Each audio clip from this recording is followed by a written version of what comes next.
നമ്മൾ രണ്ട് രാഷ്ട്രീയ കക്ഷികൾ ഇപ്പൊ UDF LDF തമ്മിൽ തർക്കിക്കുന്ന പോലെയല്ല നിങ്ങൾ പ്രകൃതി നിയമങ്ങളുമായി തർക്കിക്കുന്നത്. പ്രകൃതിയോട് നിങ്ങൾക്ക് അങ്ങനെ തർക്കിക്കാൻ പറ്റില്ല.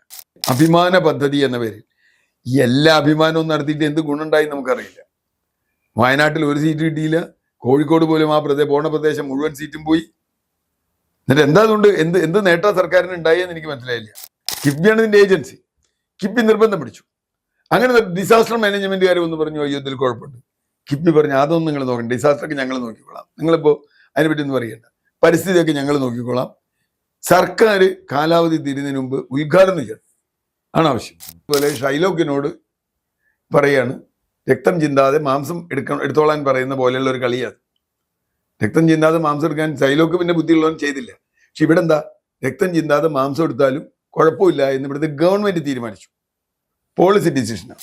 LDF സർക്കാരിന്റെ അഭിമാന പദ്ധതിയായിരുന്നു വയനാട് തുരങ്കപാത എന്ന് പറയേണ്ടി വരും. നമുക്കറിയാം വയനാട് ഒരു ദുരന്തത്തിൽ നിന്ന് കരകയറുന്നതിന് മുൻപ് ചെറുതാണെങ്കിലും മറ്റൊരു ദുരന്തത്തിലേക്ക് വയനാട് എത്തിയെന്ന് തന്നെ പറയേണ്ടി വരും. പുതിയ സർക്കാർ അധികാരത്തിൽ വന്നു. പുതിയ സർക്കാരിന്റെ നിലപാട് ശരിയല്ല എന്നൊരു അഭിപ്രായം എനിക്കുണ്ട്. കാര്യം പരസ്പരം പഴിചാരുകയാണ്. ഞങ്ങളല്ല, അവരത് നോക്കിയില്ല, കമ്പനിയുടെ തെറ്റാണ്, പരിശോധിക്കാം. ഇത്തരം ന്യായങ്ങളല്ല ജനങ്ങൾക്ക് വേണ്ടത്. പ്രത്യേകിച്ച് വയനാട്ടിലെ ജനതയ്ക്ക് വേണ്ടത് ഇത്തരം ന്യായങ്ങളല്ല, ന്യായീകരണങ്ങളല്ല. മരിച്ചവർക്ക് 5 ലക്ഷം രൂപ കൊടുത്താൽ ആ കുടുംബത്തിൽ നിന്ന് നഷ്ടം, അല്ലെങ്കിൽ ആ കുടുംബത്തിൽ മരിച്ച ആൾക്ക് പകരം 5 ലക്ഷമല്ല 10 ലക്ഷം രൂപ കൊടുത്താലും മതിയാകില്ല. അപ്പോൾ മാറി മാറി വന്ന സർക്കാരുകൾ വയനാട്ടുകാരോട് ചെയ്തത് ക്രൂരതയല്ലേ? പുതിയ സർക്കാരും വയനാടിനെ ചേർത്ത് പിടിച്ചില്ല എന്ന് പറയേണ്ടി വരില്ലേ? പുതിയ സർക്കാരിനെ പറ്റി അങ്ങനെ പറയാറായിട്ടില്ല. കാരണം ഞാൻ അത്ര കുറച്ചൊരു ഗ്യാപ്പ് കൊടുക്കുന്നു. പുതിയ സർക്കാർ അവരുടെ രീതിയിലുള്ള ഇടപെടലുകളുണ്ട്. പക്ഷെ ഈ പദ്ധതി തീരുമാനിച്ചത് ആരായാലും വലിയ ദുരന്തമാണ് ഇതിനുണ്ടായത്. ഈ പദ്ധതിയെക്കുറിച്ച് നമ്മൾ ഒരുപാട് പഠനങ്ങൾ വിവരങ്ങളൊക്കെ പുറത്തു വന്നിട്ടുണ്ട്. വയനാടിനെ കുറിച്ച് ഒരുപാട് പഠനങ്ങൾ പുറത്തു വന്നിട്ടുണ്ട്. ഗാഡ്ഗിൽ റിപ്പോർട്ടും അതിന് മുമ്പും അതിന് ശേഷവും നിരവധി റിപ്പോർട്ടുകൾ വളരെ എക്കോളജിക്കലി സെൻസിറ്റീവായ മേഖലയാണ് എന്ന് പറഞ്ഞിട്ടുണ്ട്. വയനാട്ടിലെ രാഷ്ട്രീയക്കാരെ സംബന്ധിച്ചിടത്തോളം ജനങ്ങൾക്ക് സൗകര്യം ഉണ്ടാക്കി കൊടുക്കൽ അവരുടെ ജോലിയാണ്. അതുകൊണ്ട് കഴിഞ്ഞ സർക്കാരും ശ്രമിച്ചത് താമരശ്ശേരി ചുരം എന്ന അത് കടന്നു കെട്ടാൻ ഞങ്ങളൊരു ബദൽ പാത ഉണ്ടാക്കുന്നു. അത് അവരൊരു ഫ്ലാഗ്ഷിപ്പ് പ്രോജക്റ്റാണ്. ഞാനവർ ആ രീതിയിൽ തെറ്റൊന്നും പറയില്ല. അങ്ങനെ ഒരു പ്രോജക്റ്റ് ഇടുന്നതിൽ തെറ്റില്ല. പക്ഷെ അങ്ങനെ ഒരു പ്രോജക്റ്റ് ഇടുമ്പോൾ ഒരു സർക്കാർ ഗൗരവതരമായി കാണേണ്ടത് അത് ഏതർത്ഥത്തിലാണ് അത് പ്രാവർത്തികമാക്കാൻ കഴിയുക.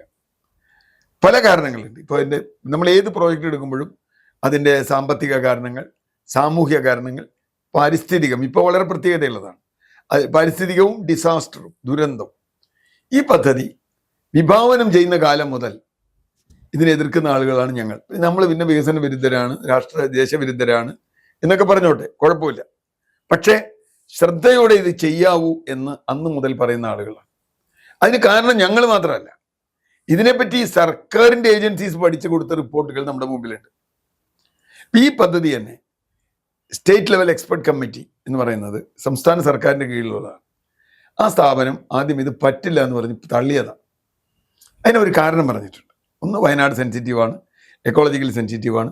2018 മുതൽ ഇങ്ങോട്ട് അവസാനം 2024 നമ്മൾ ലോകം മറക്കാത്ത മഹാദുരന്തമാണ് മുണ്ടക്കൈ ചൂരൽമല പ്രദേശത്തുണ്ടായത്. ഇന്നും അതിൻ്റെ വേദന അടങ്ങിയിട്ടില്ല എന്ന് മാത്രമല്ല അവരുടെ പുനരധിവാസം തർക്കം അതൊക്കെ ഉണ്ട്. ഇപ്പോഴും മരിച്ചവർ എത്ര പേരുണ്ടെന്നുള്ള ഇപ്പോഴും പൂർണ്ണമായ കണക്ക് കിട്ടിയോന്ന് പോലും അറിയില്ല. അതുണ്ടാക്കിയ നാശം എന്ന് പറയുന്നത്, അതുണ്ടാക്കിയ ട്രോമ മാത്രം മതി. അതിൻ്റെ മാത്രം വില നിങ്ങൾക്ക് കണക്കാക്കാൻ പറ്റില്ല. കുട്ടികൾക്കൊക്കെ ഉണ്ടായ ട്രോമ അടക്കം. അപ്പോൾ അവരിപ്പോൾ ഇപ്പോഴും കൃഷി നശിച്ച്, കുടുംബം നശിച്ച്, കടബാധ്യതയിൽപ്പെട്ട് വീട്ടിൽ താമസിക്കാൻ കഴിയാതെ പകുതിയിലധികം വീട്ടുകാർ ഇപ്പോഴും സർക്കാർ കൊടുത്ത വീട്ടിൽ പോലും താമസിക്കാൻ പറ്റാത്തൊരവസ്ഥയുണ്ട്. സർക്കാരുകളുടെ പരിമിതിയാണ്, ഞാനല്ല എന്ന് പറയുന്നത്. പക്ഷേ അങ്ങനെ ഒരു സ്ഥലത്ത് ഇങ്ങനൊരു തുരങ്കപാത ഉണ്ടായേ പറ്റൂ എന്ന് നമ്മൾ വാശി പിടിക്കുന്നത് അത്ര ശരിയാണോ എന്ന ചോദ്യം എനിക്കുണ്ട്. കാരണം ഇന്ന് നമ്മൾ രണ്ട് രാഷ്ട്രീയ കക്ഷികൾ ഇപ്പോൾ UDF LDF തമ്മിൽ തർക്കിക്കുന്ന പോലെയല്ല നിങ്ങൾ പ്രകൃതി നിയമങ്ങളുമായി തർക്കിക്കുന്നത്. പ്രകൃതിയോട് നിങ്ങൾക്ക് അങ്ങനെ തർക്കിക്കാൻ പറ്റില്ല. നിങ്ങൾ തർക്കിച്ചാൽ മനുഷ്യൻ പ്രകൃതിയെ കീഴടക്കി എന്നൊക്കെ പറയുന്ന പഴയ സിദ്ധാന്തമൊക്കെ ഉണ്ട്. ഇന്നിപ്പോൾ അങ്ങനെ മനുഷ്യൻ പ്രകൃതിയെ കീഴടക്കിയെങ്കിൽ ചൂരൽമലയും മുണ്ടക്കൈയും ഉണ്ടാവുമായിരുന്നില്ലല്ലോ. ഇല്ലല്ലോ. മനുഷ്യന് പരിമിതിയുണ്ട്. മാത്രമല്ല ഇന്നിപ്പോൾ ലോകം ഏറ്റവും കൂടുതൽ അംഗീകരിച്ചിട്ടുള്ള ഒരു യാഥാർത്ഥ്യമാണ് ക്ലൈമറ്റ് ചേഞ്ച് അല്ലെങ്കിൽ ക്ലൈമറ്റ് ക്രൈസിസ്. വയനാട് നല്ല മഴ കിട്ടുന്ന സ്ഥലമാണ്. അവിടുത്തെ ഹൈഡ്രോളജി, വെള്ളത്തിൻ്റെ നീരൊഴുക്ക് വളരെ പ്രത്യേകമായി പഠിക്കപ്പെടേണ്ട കാര്യമാണ്. സോയിൽ പൈപ്പിംഗ് പോലെയുള്ള പ്രതിഭാസങ്ങളുണ്ട്. അവിടെ മണ്ണ് പശിമയുള്ളതാണ്. മണ്ണും പാറയും തമ്മിൽ ചേർന്ന് നിൽക്കുന്നതിൽ വിള്ളലുണ്ടായാൽ അതിവർഷമുണ്ടാവും. അതിവർഷമുണ്ടായാൽ അതിലൂടെ വെള്ളം വല്ലാതെ ഉള്ളിലേക്ക് ഒഴുകും. അങ്ങനെ ഒഴുകിയാൽ മണ്ണും പാറയൊക്കെ താഴേക്ക് വലിച്ചു വരും. ഇതൊന്നും ഇനി നമ്മൾ താത്വികമായി എക്കോളജിക്കലി സെൻസിറ്റീവ് ആണെന്നൊന്നും ഇനി പറഞ്ഞ് പഠിപ്പിക്കേണ്ട കാര്യമില്ല, സംഭവിച്ചു കഴിഞ്ഞിരിക്കുന്നു.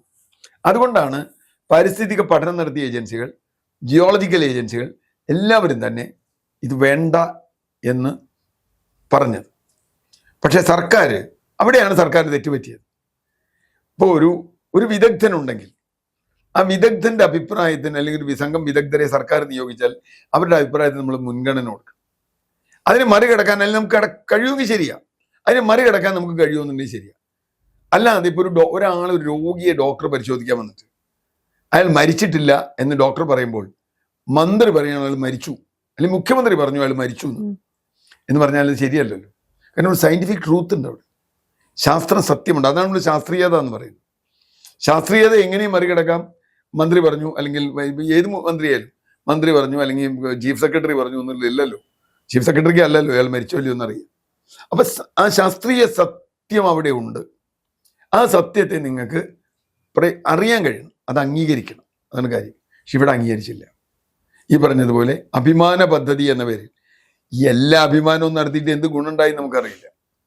വയനാട്ടിൽ ഒരു സീറ്റ് കിട്ടിയില്ല, കോഴിക്കോട് പോലും ആ പോണ പ്രദേശം മുഴുവൻ സീറ്റും പോയി. എന്നിട്ട് എന്താ അതുകൊണ്ട് എന്ത് നേട്ടം സർക്കാരിന് ഉണ്ടായെന്ന് എനിക്ക് മനസ്സിലായില്ല. ഏതായാലും തുരങ്കപാത എന്ന പദ്ധതി അംഗീകരിക്കാൻ വരുമ്പോൾ അത് നടപ്പാക്കുന്ന കിഫ്ബി എന്ന് പറയുന്ന ഏജൻസിയാണ്. എനിക്ക് കിഫ്ബിയെ പണ്ട് മുതലേ എനിക്കൊരു വിഷമമുള്ള ഒരു കാര്യമാണ്. കാരണം അത് ഭയങ്കര അപകടമുള്ള ഒരു സംഗതിയാണ്. കാരണം ആരോടും ഒരു ഉത്തരവാദിത്വം ഇല്ലാത്ത ഒരു ഏജൻസി പോലെയാണ്. സർക്കാരിന് ഇഷ്ടമുള്ള കുറേ ആളുകളെ വെക്കുക, റിട്ടയർഡ് ചെയ്ത ചീഫ് സെക്രട്ടറിയെ അല്ലെങ്കിൽ അതിൻ്റെ ആളായിട്ട് വെക്കുക, ഇങ്ങനെയുള്ള കുറേ കലാപരിപാടികളുണ്ട്. എന്നുവെച്ചാൽ ഒരു റെസ്പോൺസിബിൾ സംവിധാനം പോലെ എനിക്ക് കിഫ്ബി തോന്നിയിട്ടില്ല.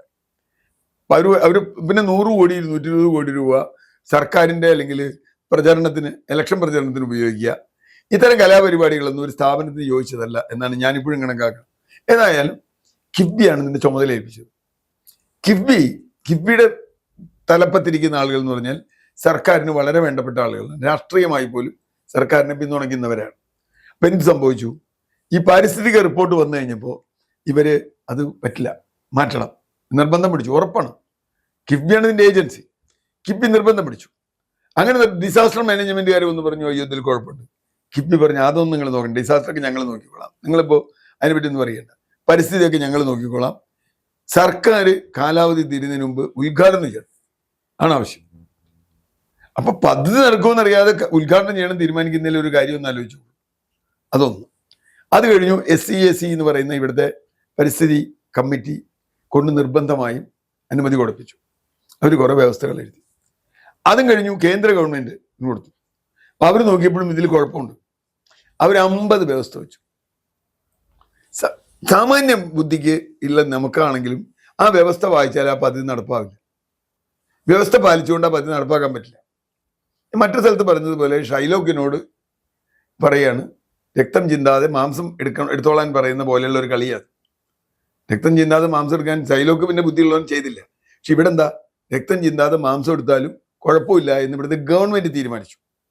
പോളിസി ഡിസിഷനാണ്. ഗവൺമെന്റ് എന്ത് തീരുമാനിക്കാം, പക്ഷേ ശാസ്ത്രീയമായുള്ള കാര്യങ്ങൾ അറിയാതെ തീരുമാനിക്കരുത്. ഞാൻ അതിലെ സിമ്പിളായ 3 വ്യവസ്ഥ പറയാം. അല്ല വ്യവസ്ഥ 1, പാറമട തുറക്കുമ്പോൾ വൈബ്രേഷൻ ഉണ്ടാവാൻ പാടില്ല. പാറമട പിന്നെ ഇങ്ങനെ ഈ ചെറിയ സേഫ്റ്റി പിന്നിട്ടാണല്ലോ തുറക്കണേ. പാറമട തുറക്കുമ്പോൾ വൈബ്രേഷൻ ഉണ്ടാവാൻ പാടില്ല.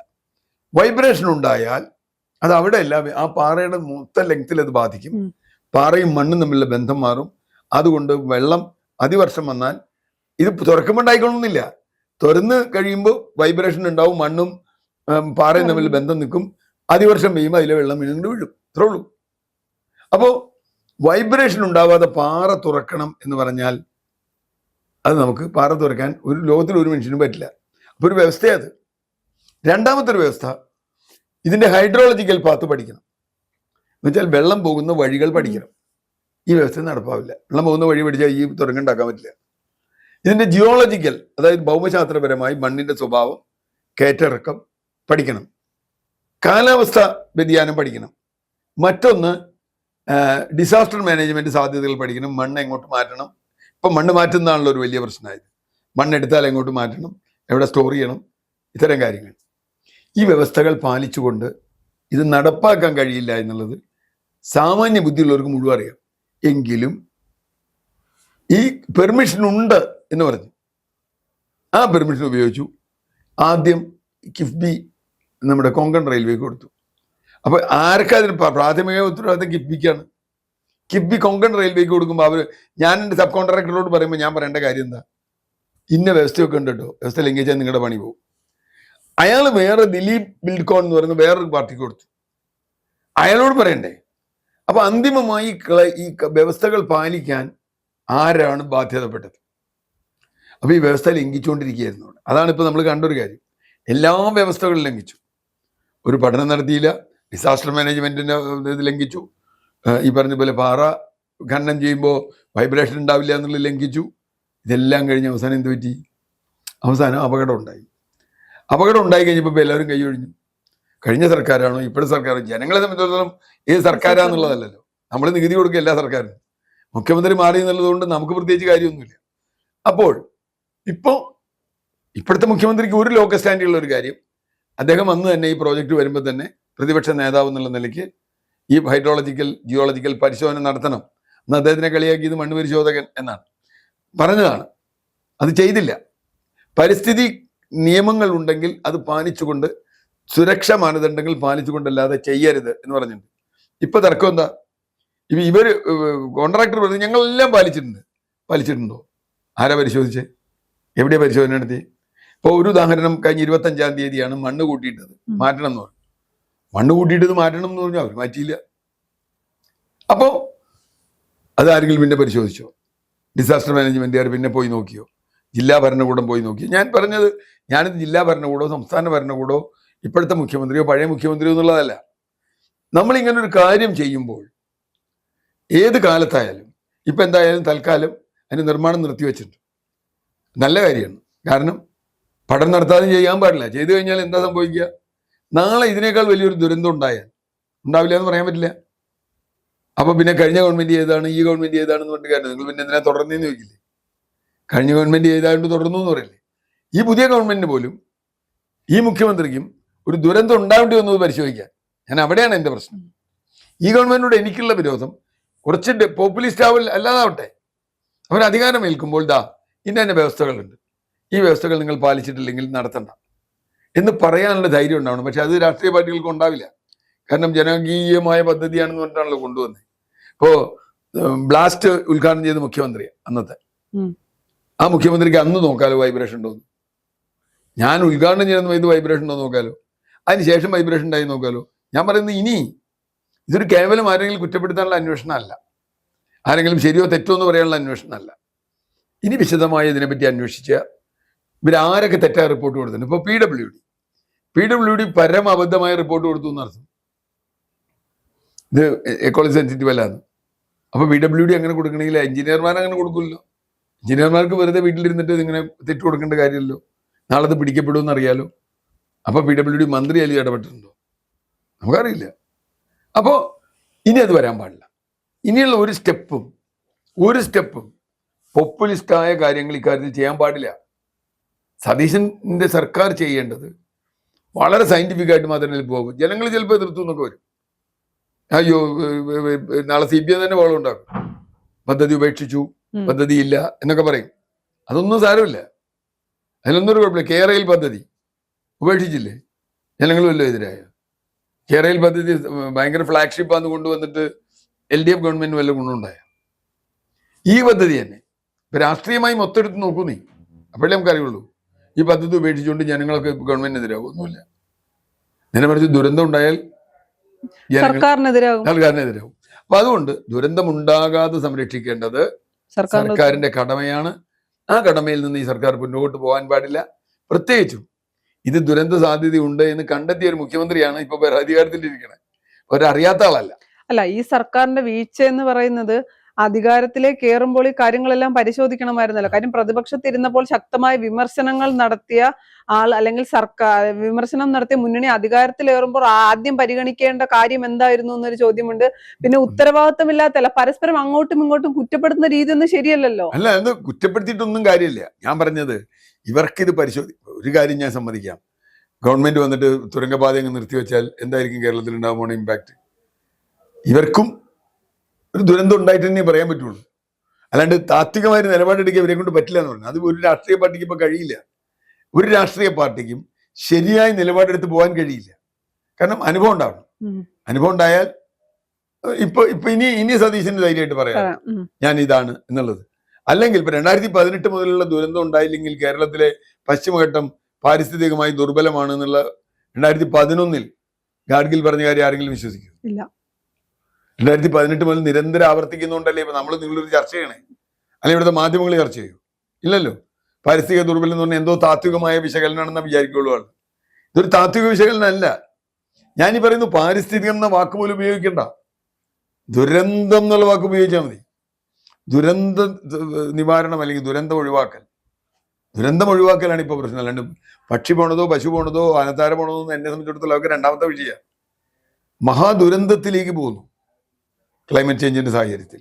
അതുകൊണ്ട് ഇനി കേരളം ഈ പറഞ്ഞതുപോലെ കാലാവസ്ഥാ അനിശ്ചിതത്വം നേരിടാൻ ശേഷിയുള്ള ഒരു സംസ്ഥാനമായി കേരളത്തെ നിലനിർത്താൻ ഇതുകൊണ്ട് കഴിഞ്ഞെങ്കിൽ ഇതിനേക്കാൾ വലിയ നാശങ്ങൾ ഒഴിവാക്കാം.